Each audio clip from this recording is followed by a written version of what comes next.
2 years ago, I'd had the privilege for the first time speaking to the same UN ambassadors, and that's why they asked me if I'd come back this time, and they gave me a tougher subject.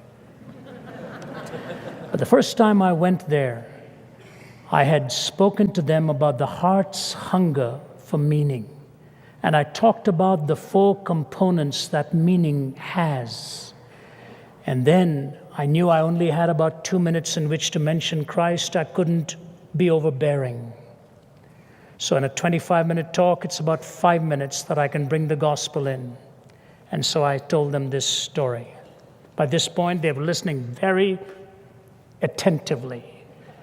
So I said, I have a parable to tell you, and we in India love parables. And all of the Middle Easterners and Easterners leaned forward because they all love parables. Nothing happened in my life of which my mother didn't have a parable or a proverb. We learned it that way. I said, I have a parable to tell you. I said, it's the story of a rich man who had a huge art gallery, and he had a terrific son. And the son would go into the streets, and one day he befriended a beggar. And he started to see this beggar regularly, and he'd describe his father's big home and the paintings and all that his father did in business and his family. And the beggar really liked this young man. But one day the young man stopped coming. 2 days, 3 days, and the beggar found out he had very suddenly died. So he went and got himself some paper and some crayons, and he drew a portrait of that young man. And he went to that home of the rich man and gave it to the watchman outside and said, would you please give it to the man, because his son was very good to me.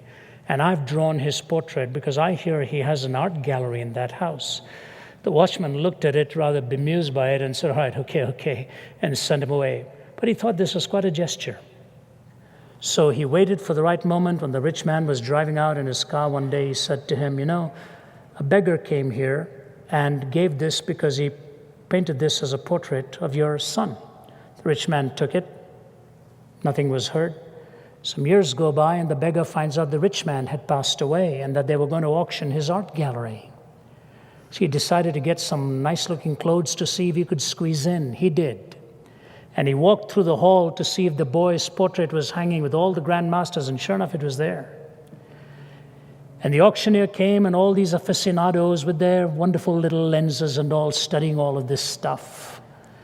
And then the gavel was pounded, and the auctioneer said, we are going to begin, and everybody, yay, good. He said, except there was a condition left in the will. The rich man said, this portrait of his son is the first one to be auctioned. And there was a moan and a groan. Nobody bid on it. The beggar put his hand into his pocket, got a few coins, and bid what he had. No counteroffer, gavel pounded, sold. He goes to pick it up, and as he's walking away, the gavel pounds again, and the auctioneer says there was a second condition. In the will it said, whoever bids on the portrait of the son gets the whole art gallery.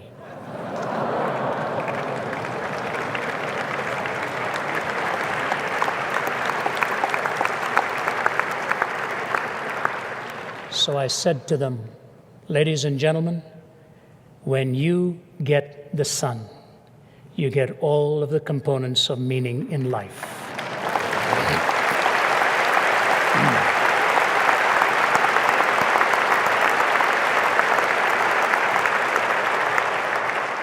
They threw their head back in absolute surprise. It was a wonderful thing to see. They were lined up. One of the Middle Eastern ambassadors, whom here I shall leave unnamed, came and grabbed my hand and he said, Dr. Ravi, when I get to heaven, I am going to ask Lord Jesus if you and I can be roommates.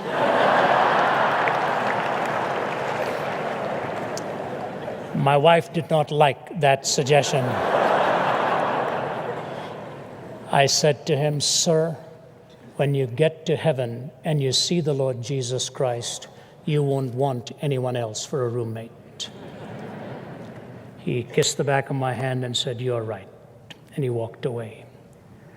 When you get the Son, you get the way, the truth, and the life. You get all that you need to understand about reality within and without.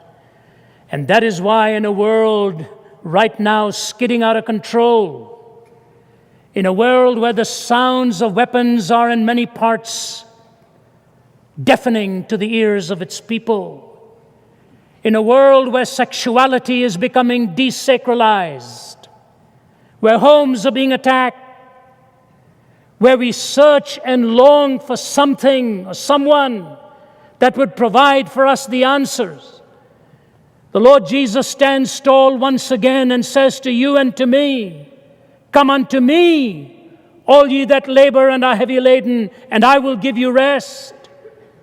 For I, if I be lifted up, will draw all men unto me.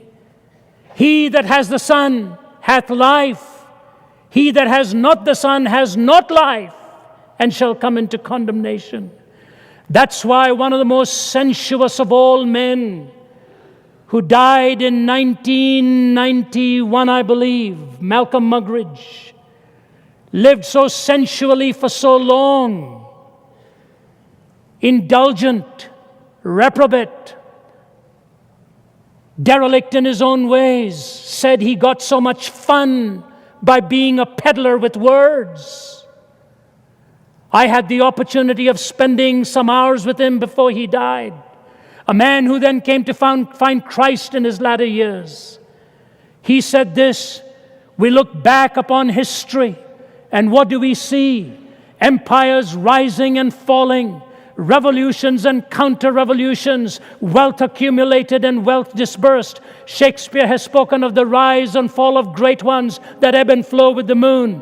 I look back upon my own fellow countrymen in England, once upon a time dominating a quarter of the world, most of them convinced in the words of what is still a popular song, that the God who made them mighty shall make them mightier yet.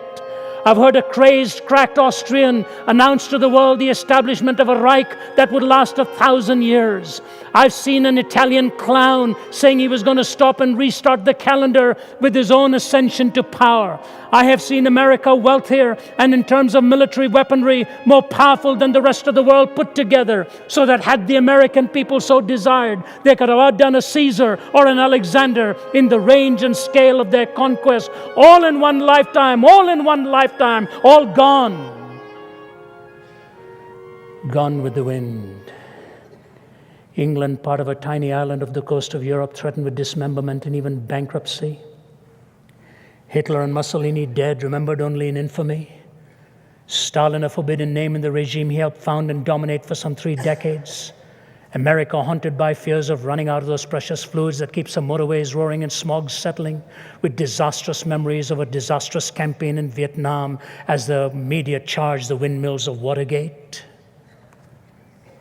All in one lifetime, all gone. He says, behind the debris of these solemn supermen and self-styled imperial diplomatists, there stands the gigantic figure of one person, because of whom, by whom, in whom, and through whom alone mankind may still have peace. The person of Jesus Christ. That's the Lord I present to you tonight. May you know him, and he will set you free. Thank you, and God bless you.